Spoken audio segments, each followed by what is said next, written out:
Good evening, ladies and gentlemen. This is Michigan Football at the Voice of College Football. I am joined by Mr. Mark Rogers and John the Adamo. I know you guys have That's right. seen him on Twitter. So he's definitely a special guest, and we appreciate his time very much. So, um, John, for one, thank you for joining us this evening. Absolutely. This is an honor, really. You guys do such a great job every single week, and I've been playing around with the knuckleheads and the late night college football after dark. It's been a lot of fun. Some of you might know me as One Scoop John on chat and everything else. So I'm slowly going into my real name a little more, but still there. But no, it's absolutely great to be here. John helps us on Sunday nights hosting our College Football After Dark show. So he does a tremendous job. That was a lot of fun watching, again, the knuckleheads.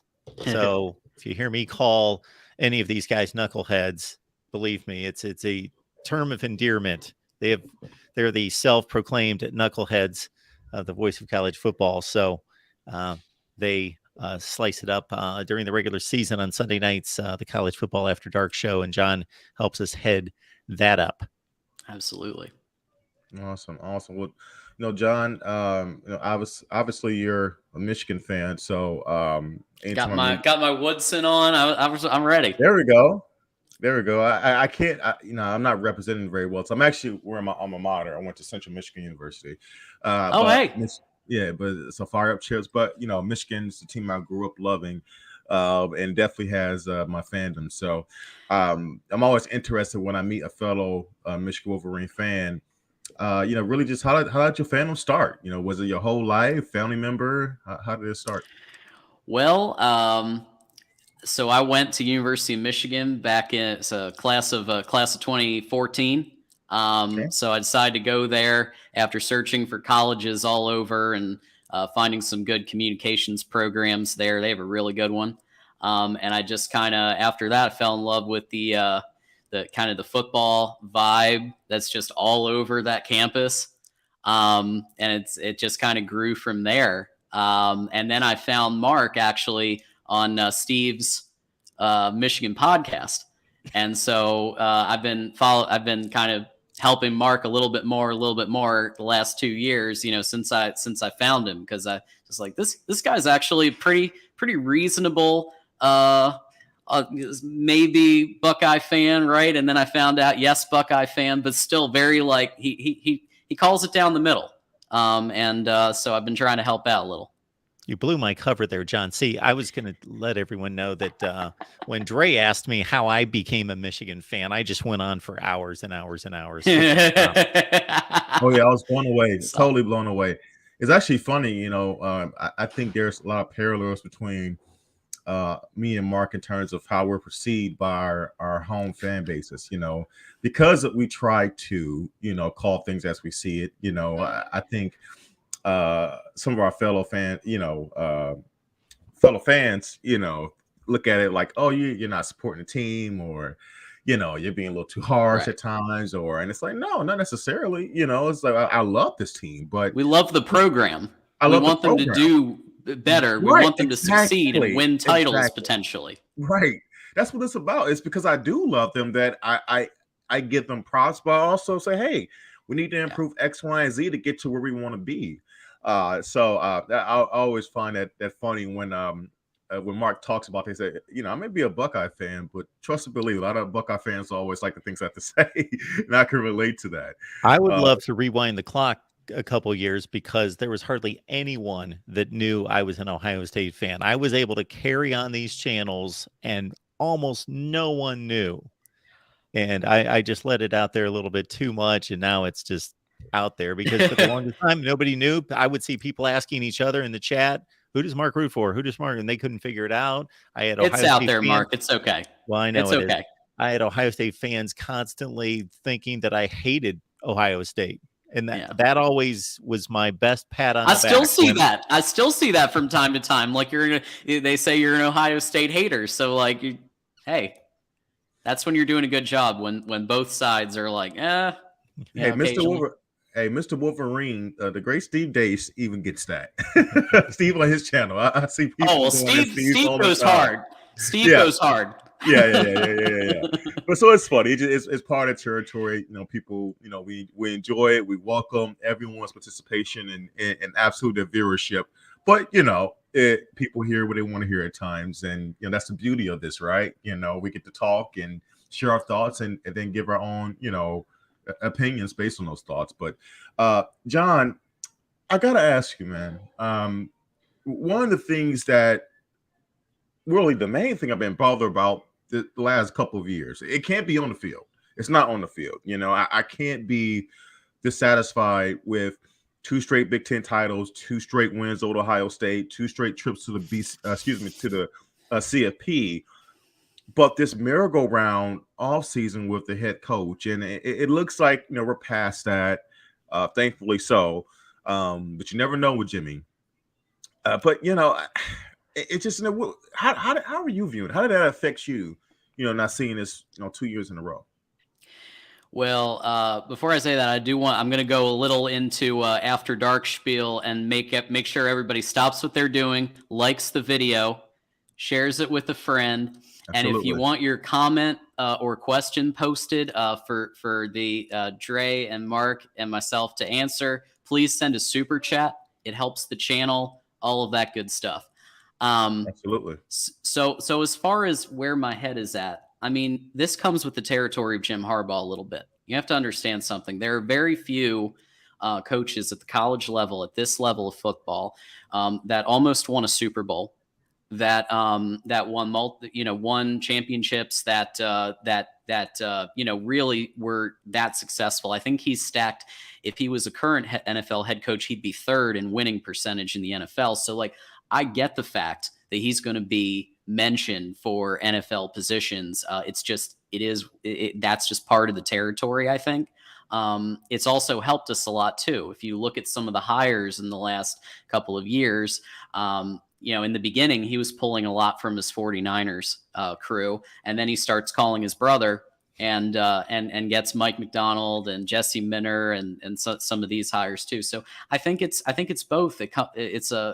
It's tough sometimes. It's tough to deal with sometimes. But at the end of the day, he turned the Broncos down twice, folks. Not just once, but he turned them down twice for a lot of money. And now allegedly they're hiring Peyton from the Saints for like $18 million a year. So that's also something that he's going to be using in recruiting heavily. Yeah, no, I mean, absolutely. And that's just one feather in his cap that not a lot of coaches, not just in college football, but in the NFL and a coaching football profession, have dual success in the NFL and college level. He is very unique. Even Nick Saban doesn't have that, right? Maybe if he got it, if Drew Brees doesn't mess up his shoulder and he gets clearance. The backstory is real quick, is that Drew Brees doesn't get clearance by the Dolphins or something like that to get signed. And maybe if Saban got Drew Brees, maybe that works out. But anyway, maybe even Saban didn't have success in the NFL, but Jimmy did, and he was one really bad first half away from probably having a Super Bowl championship. It's just, what, for me, John, I think it's a lack of, I think, transparency at times, and you just wish, I understand. I would never fault anybody for looking for ways to expand or change or better their career. I would never do that to anybody. I don't care if you're an average Joe or you're a head football coach. But I do believe that you should try to operate as best you can in good faith. And I'm not saying that Jim has not purposely done that. Yeah. But it's just, it feels like at times it will bother me because I feel like he's stringing the university along. And, whether that's fair or not, I can admit that. I'll talk about emotionally how that would make me feel over time. And I say that in the same breath with admitting that I want the guy here. Now, I didn't feel that way quite a couple years ago. I didn't either. Right. I want the guy here. I appreciate what he's done, but it's like being in a relationship, right? Yeah, rocky relationship. Like I love a lot of things you're doing, but man, you're hurting me with this, right? So Mark remembers when I called in Michigan State last year, and I said maybe let's go through some head coaching. So listen, I'm right there with you. I have not always been a Harbaugh apologist, that hurt. Throughout the time. But I will say one thing he does do that some coaches, Kirk Ferentz, don't do is adjust when something isn't going the way that they want. Right. And so you've seen this throughout from 2015 onward. Right. And this is something publicly he's always 100% supportive of every single coach and every single player. But when it comes to behind the scenes, that's when the changes happen. That's when Don Brown gets fired. And that's when, we're about to talk about Chris Partridge in a bit. Like, these are the moves that he knows recruiting needs to improve. He's no fool. So that's I think a feather in his cap a little. Yeah, definitely staffing. Like he's willing to shake it up. I think the longest tenure guy he kept on staff that was pretty polarizing in the fan base was Don Brown. Yeah. The recent memory where statistically Don Brown always had a great defense against the quote unquote weaker teams, but against the higher echelon teams, especially teams with speed like Ohio State, it was getting exposed. But he stuck with them maybe a little bit too long compared to some Michigan fans liking. Definitely seared in my mind, one of the worst experiences I've had as a Michigan fan versus Ohio State was 2018, the 63-point game. I mean, that was gut-wrenching. But yeah, I definitely give him his flowers when it comes to that. He's not afraid to shake things up. But I will say in that same vein, what's going to be interesting is, albeit the really good regular season success he's had at Michigan, we're getting to the point now where we can't deny that the postseason, rather has been in the playoffs nor any other bowl game, right? It's starting to look like a trend where the team is struggling. They're not looking like the same team at all. And it'll be one thing where if I thought it was just, maybe we're just really good for a Big Ten team, but we can't compete on a national level. But I don't think it's just that, because when I look at the TCU game, the one thing that stuck out to me wasn't that I thought that TCU presented some kind of different athleticism that we weren't used to necessarily, more than it was Michigan doing uncharacteristic things, mostly beating themselves. That one hurt. One hurt. That was a winnable. Absolutely. Georgia last year, I understood. They were getting after Cade left and right. They were the national champion. I get that.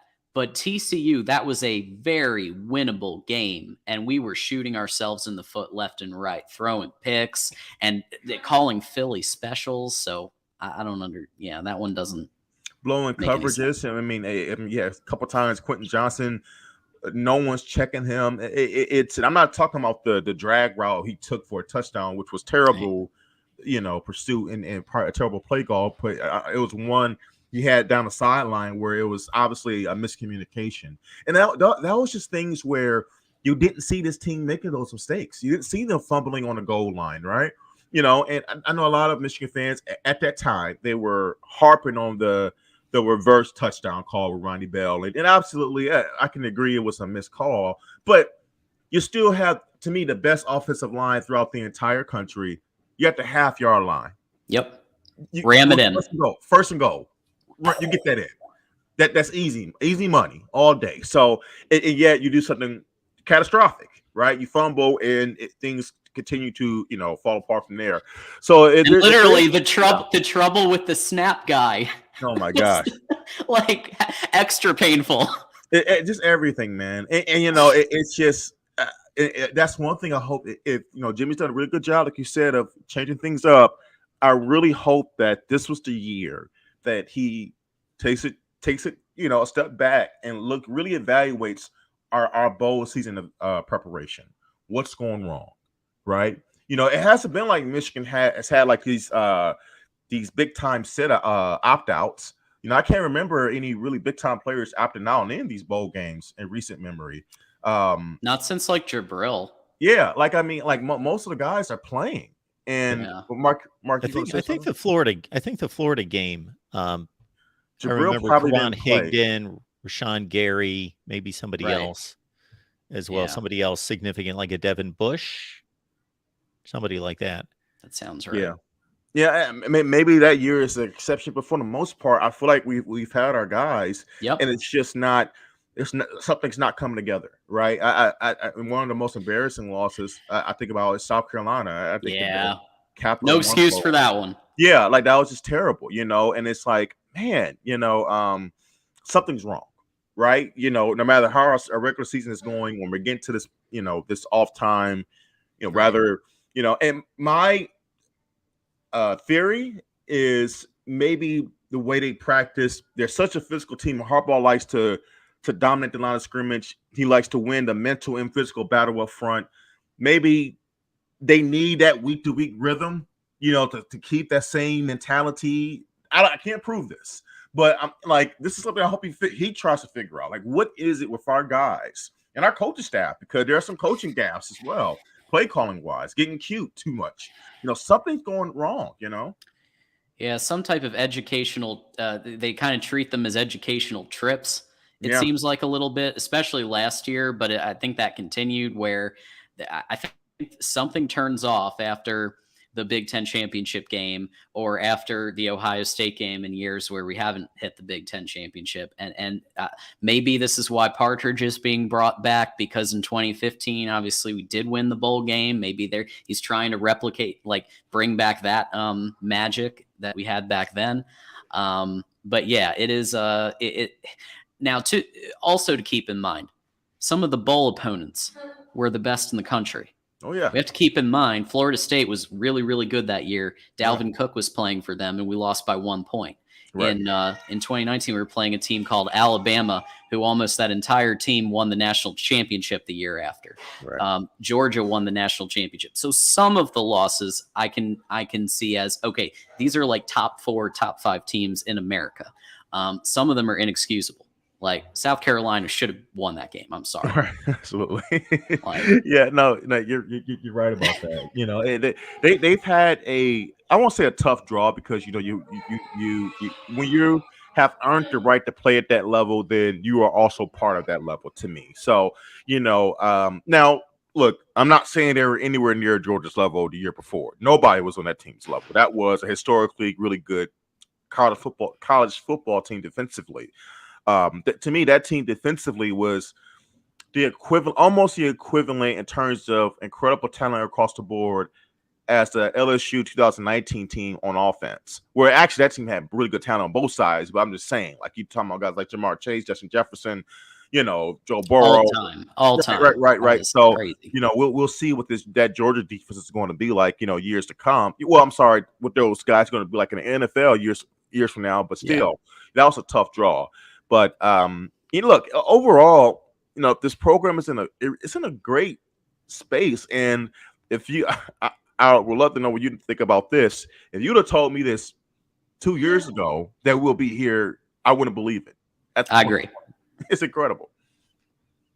I completely agree. I had, in 2021, I thought 8-4, maybe, after just an abysmal 2020, where we almost lost to Rutgers, and which would have been one of the most devastating losses of all time. So I'm glad we, always going to be thankful for Cade, even though I was on Team JJ, and that's when that was happening. But I still, you got to give Cade his props for saving us from one of the most humiliating defeats of all time. That would have been his coming out party. It was definitely his coming out party. And interesting enough, Joe Milton looked pretty good his last couple of games with Tennessee. I would anticipate he's going to be the starter this upcoming year, but it should be. I was thinking about his departure, but my co-host on this show, Desmond, you brought up, Iowa, essentially, and not Iowa, but you brought up Kay, who's now with Iowa. Yep. And he really is thinking that Iowa is building like this kind of super team in the Big Ten West. And, maybe it's a potential chance that Michigan's going to see Iowa in a Big Ten title game, with Cade McNamara and Eric All.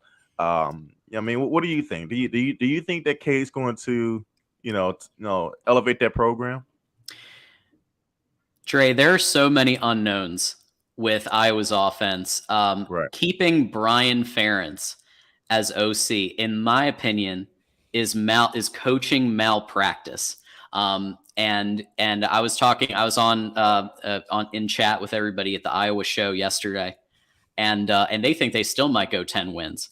But the way that they structured that contract tells you a lot about how they feel about it. It's all about how they structure those contracts, and they're giving them these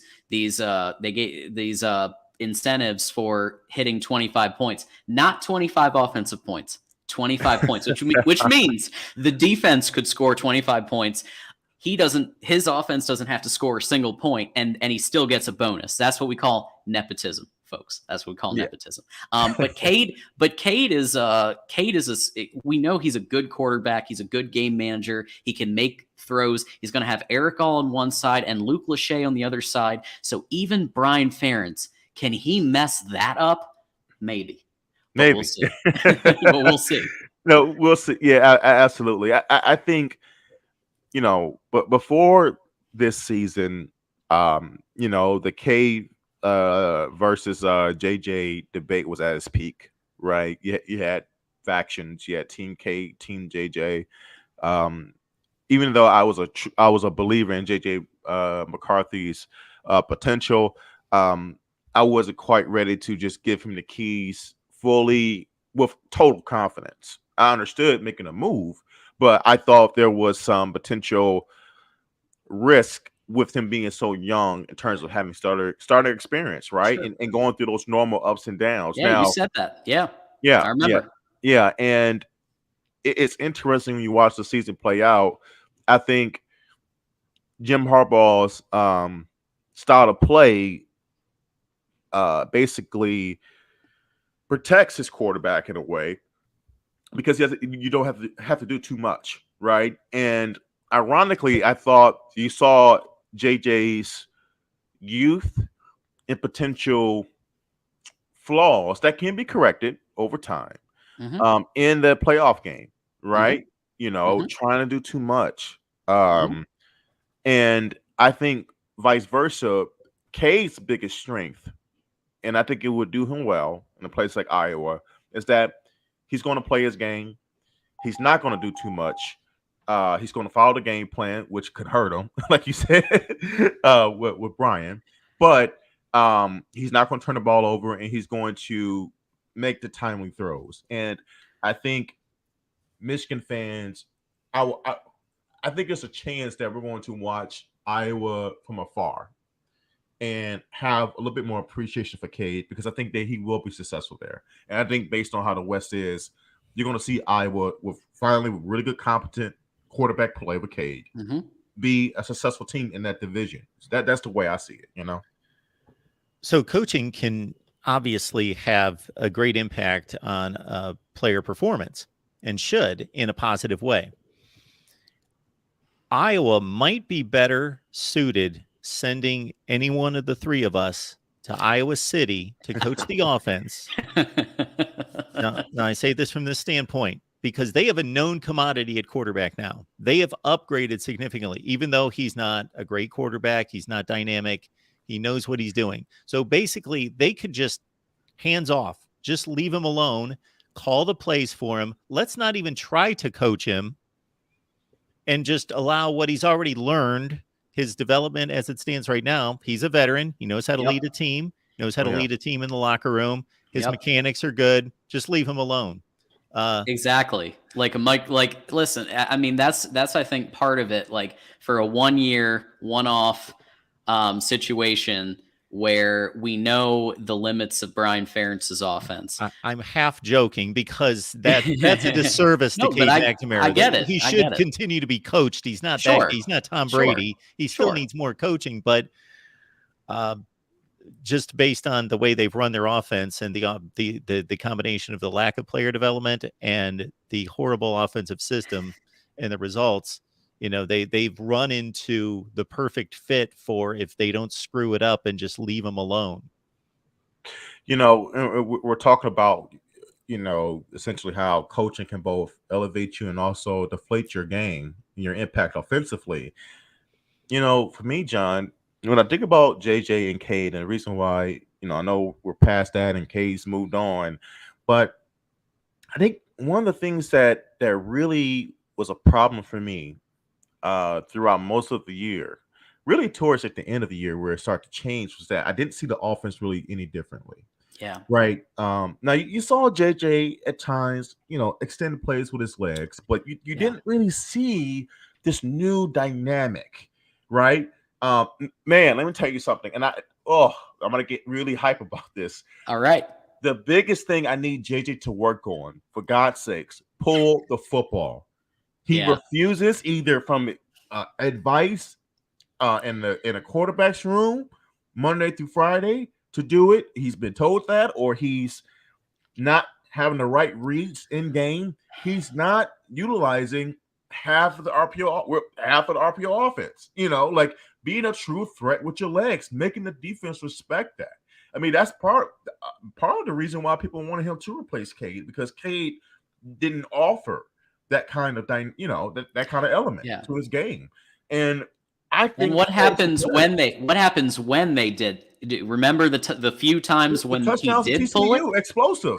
They weren't expecting it, right?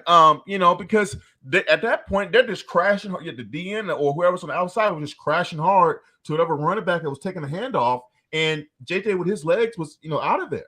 It's like, no, that's not going to work every time. And there'll be times where you pull it and you make it stop for 1 or 2 yards, but you need to keep the threat there. That's what opens up things, later in the game, right? So that's one of the things I need to see. I don't know about you. Yeah, I think Kirk Campbell as the new QB's coach, I'm curious to see what he's going to do differently from Matt Weiss to encourage that a little bit more. That's another shift that Harbaugh has made to kind of rearrange things. To get Jim Harbaugh's endorsement as a QB coach, that means something. So I we'll see how that goes next year. But there you did start to see. So I will say, for 9-10 games, Michigan could just run their machine. They could just run their run game. Blake Corum, Heisman, potential candidate. You have Donovan Edwards in there, and they can just break off for touchdowns left and right. But when Blake, and I was actually at the Illinois game in the 10-degree wind chill. I think you guys were there too. Yes, and I was as well. Man, brutal. I saw that happen live, and I was like, you know what? There's going to have to be some shifts when we play the Ohio State Buckeyes, because and in fact, that's the first time in that game where we really did see some deep passes and some things happening because they had no choice. Knowles was shutting down the run game, so you had to play like Ryan Day style almost. Yeah, they were selling out. Yeah, they were selling out, and it was one of those things where it's like, and before I go there, my biggest fear about that moment, John, was because we did not prove that we could do it. Should the time come, which it did, will we be able to flip that switch and complete those passes down the field? Because remember, most of the year, JJ struggled with deep shots, especially with overthrowing guys. Unless you're Hawaii or unless you're a team like that, he was having trouble. I mean, I distinctly remember against Maryland, him overshooting guys. And ironically, I think that first touchdown to Cornelius Johnson, he actually kind of undershot it a little bit. And I think that was just part of, I just want to make sure I don't overdo this. He's wide open. They would just get it there. But that's another element where, is that a result of the lack of repetitions in season because they were leaning on that machine too much? Or is that just a flaw that JJ has in terms of being just naturally inaccurate with the football at times? That is something that I'm really interested to see if it plays out very similar his second full year starting. Yeah, absolutely. I think that obviously some of the pieces coming back. I mean, the the fact that they were able to get Blake Corum to come back for another year, that is huge because that will allow then the opportunity for receivers maybe to be a little bit more open if they also have to account for the run game being at that same kind of elite level that it was last year. The OL coming back. The amount of people that they were able, for all the crap that we give Michigan about NIL, and some of it's justified. Okay, I will say that. Not getting the 5-star talent we need to get, but I will say this: what they have done with the talent that they have, and putting them in those positions, I think it's been pretty impressive. So what are your, if any, what are some concerns you may have going into this upcoming year or questions? Well, like you said before, I think that the big question mark is how is the QB coaching going to differ? Kirk Campbell, how is his QB coaching style? Does he mesh well with JJ? And are they able to bring that comp percentage up to the 70s? That really it should be for a quarterback of his talent level. I mean, he is one of our few 5-star players. So I think if we can get that up, I have no concerns with Corum and Edwards, none. Right. They're elite. The O-line, I have very few concerns because Sharon Moore has proven with 2 back-to-back Joe Moore awards that he knows what he's doing. The defense, I'd like to see what is Chris Partridge's actual title other than defensive staff. Right. Because we know, for those of you who don't know, Chris Partridge was officially announced to be coming back to the University of Michigan after 3 years with Ole Miss. And I think his primary reason why it's coming back is to recruit 5-star talent. Is definitely needed. Look, we know that Jim has done and his staff has done a really good job of player development, right? Getting the most out of the kids he gets on the campus. But to win at the highest level and to win consistently, you got to have the talent. You got to have at least a couple of those premier guys. Look, it's the reason why Michigan's not going to be the Georgia and Alabama in terms of recruiting on a normal basis. That's just not our forte. That's not what we're going to do. However, you do need to have a couple, right? You think about the better Michigan teams in recent memory. They have some of those difference makers, right? Now, last year's defense didn't have a ton of 5-star talent all over the place. I mean, I think Will Johnson, definitely was showing huge signs and making tremendous strides last year. I think he's going to be a big time player by the time his eligibility is over. But other than that, the year before, guys like Aiden Hutchinson, who was a 4-star, but still a pretty good ranked kid coming out of high school. Dax Hill, 5-star kid, safety coming out of high school. Is the reason why they were who they were. Right. Yeah. And they proved that at the collegiate level. So you do, to sustain this level of success, you do have to find a way to get some of those more talented kids with still doing a good job with your player development. Absolutely. And some of you may remember these names: Devin Bush, Dax Hill, Rashawn Gary, Ojabo, Hawkins, Ruiz. These are some of the players that Chris Partridge helped bring in to the university. So I think that that's the primary reason he's coming back as defensive staff, because he's basically, I'm here to recruit 4- and 5-star talent guy. And they're going to find a position for him, of course. They may move people around like they've done before, because obviously there's already a linebackers coach. So we'll see exactly the position that they assign for him. But there may be a little Jim Harbaugh musical chairs going on again. So we'll see. And particularly he had like that direct pipeline to that school. Was it Pampas in the New Jersey? That's where Paramus or Paramus Catholic. Right. That's New where Jersey. Rashawn Gary, Jabril Peppers, all those kids. I think Ruiz came from there as well. That was a direct. He had a direct pipeline there. He coached there. I'm not sure if they still are bringing out high talent out of that school, but it would help definitely to continue to get there. And I can't stress enough the importance also of Jesse Minter coming back as well.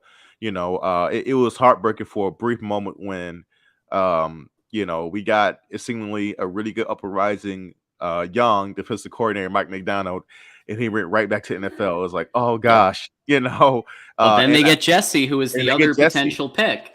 It was between the two of them for DC last time, and he picked Right. Mike McDonald, but Jesse Minter was the other choice. So now I think that was really beneficial for the players to run the same Raven style system 2 years Same in a row.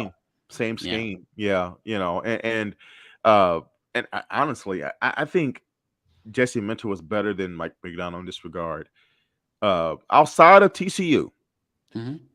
his second half adjustments were Really second good. to none.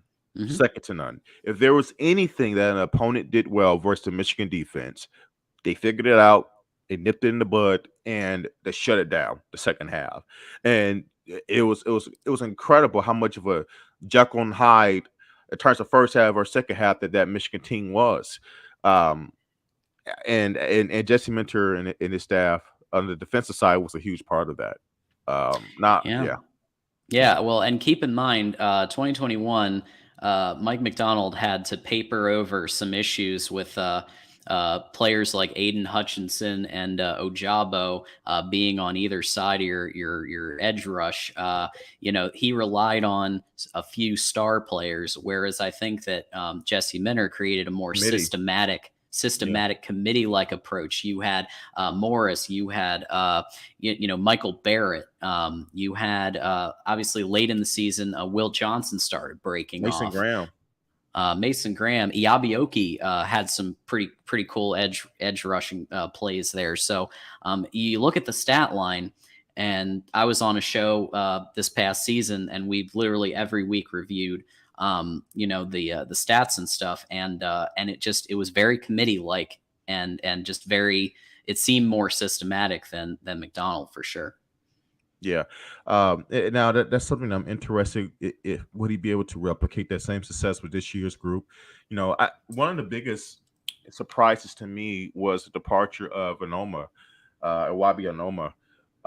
I thought, I don't know if you know something, in turn behind closed doors, but that was one of the guys where he was a late acquisition last year. Obviously, a highly touted kid coming out of high school, but changed a couple of different programs for various reasons. But he got here late, and he was, getting more playing time as the season went on, and he was making an impact. I mean, his talent was apparent. It flashed on more than one occasion, and I thought that he was essentially penciled in as one of the starting bad pass rushers, and to be able to do that on a two-time Big Ten champion team and the chance to potentially win a national title, for him to hit the transfer portal and end up at Charlotte, I think it is. I think you're right. It was pretty shocking. I mean, what did you? Was that the biggest shock of this offseason in terms of players? Well, he was a Biff guy. I think partly. I think Biff helped bring him in, so I kind of get it from that perspective. Okay. But again, that's the downside to a systematic approach, is you're going to have people transferring because people want to play, especially in today's football. So it even happens at Alabama. It happens at pretty much every school. Right. Georgia. I think we're pretty fortunate to only have a handful of transfers. Really, Andrell Anthony, you totally get that one because for some reason he just, other than that one game last year, he just wasn't able to break out and have that performance. And I think at Oklahoma, I think he has a real opportunity to, in a new environment, that's going to hurt. I think he's got an opportunity to at least help improve their win total a little bit. Yeah, but it's going to hurt, man. I'm not going to lie. It's always tough seeing some of your talented guys, once they leave, go on and do some really good things with other programs. And Andrew, like, he had that when he was I can't even say he was a flash in the pan, like that. It was literally one game. I mean, we were, me and Des were at that Illinois game, and he had a wide open and a beautiful ball by JJ. I saw it towards the corner end zone, and he just dropped it. So even the few opportunities he did get, it was like, like he just couldn't quite Yeah, it figure was it out. so close. Yeah. Yeah, every I will say something about that game that I thought was really cool is that even though it was like -10-degree wind chill, everybody was like freezing. I came from Florida, so it was like double Oh for me wow. because I'm not used to it as much anymore. Right. But it didn't matter because when the good plays happened, and obviously when the win happened, when that field goal happened, everybody was hugging each other. Everybody was each other's best friend. It's just such a cool atmosphere. When you go see it in person. But yeah, Andrell just had that play is so close to being just a really, really like a sports center play. But Yeah, it's funny you mentioned the game, dude, real quick, and we're getting ready to wrap here shortly. Des and I we're in the stands, and we told people, after the game, like we're trashing the offense, right? It was a terrible, horrific performance. They really had every reason to lose that game, and they found a way to pull it out. It was their worst performance of the year, but we were talking about the offense and like just how inept it looked on that particular day. Now, granted, losing Blake was a huge loss in the game, emotionally, functionally, all that, but still, they were very dysfunctional. But hearing everyone's comments in the stands, it was just as frustrating. That everybody was frustrated, equally. Like, what is this? Great call, saying what are you doing, Big Blue? What are you doing? I literally had this drunk guy two seats down. What are you doing? It was hilarious.